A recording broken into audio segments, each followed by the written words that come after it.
بسم الله الرحمن الرحيم. أعزائي المشاهدين، السلام عليكم ورحمة الله وبركاته. أهلا وسهلا بكم في قناة محمد الحمراوي لصيانة الأجهزة المنزلية. النهاردة إن شاء الله بإذن الله معانا عطل جديد، وهنتعلم حاجة جديدة في الغسالات اليونيفرسال الإيكو. هنتعلم إزاي نعمل ليها تيست مود ونمسح جميع الأعطال من على الشاشة. وكمان في نهاية الفيديو هنزل لكم جميع الأعطال وحلها في الغسالات اليونيفرسال الإيكو. ولكن لو حضراتكم أول مرة تتابعوني، رجاء إن انتوا تتفاعلوا مع القناة وتدعمونا بلايك وشير علشان يصل لحضراتكم كل الفيديوهات القادمة.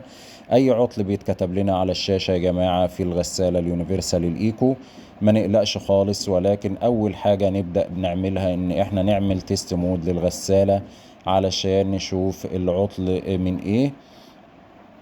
الغسالة دي يا جماعة التيست مود بتاعها بيكون من الزرارين دول، زرار الفانكشن مع سبين سبيد، بنفضل نضغط عليهم زي ما حضراتكم شايفين كده. لو الغسالة استجابت معانا للتيست مود ومسحت العطل من على الشاشة، يبقى كده مشكلتنا اتحلت بإذن الله.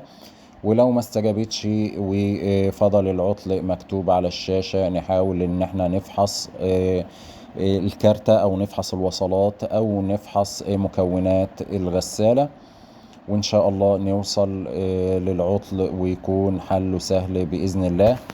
واي استفسار من حضراتكم عن الغسالة او اي منتج احنا بننزله او بنعرضه على القناة، احنا تحت امر حضراتكم. اكتبوا لنا في التعليقات وان شاء الله هنرد عليكم واحد واحد.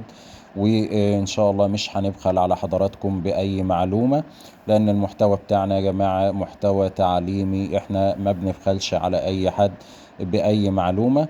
وزي احنا برضو يعني ما تعبنا على ما وصلنا وجمعنا المعلومات دي وعانينا في الشغل علشان يوصل للأعطال دي، احنا كمان ما بنبخلش عليكم وبننزلها لكم بكل نفس راضية. فيا ريت برضو حضراتكم ان انتم ما تبخلوش علينا بان انتم تدعمونا بلايك وشير وتشتركوا في القناة. ده طبعا علشان يصل لحضراتكم كل الفيديوهات القادمة بإذن الله تعالى. واسيب حضراتكم دلوقتي مع اعطال الغسالة اليونيفرسال الايكو، والسلام عليكم ورحمة الله وبركاته.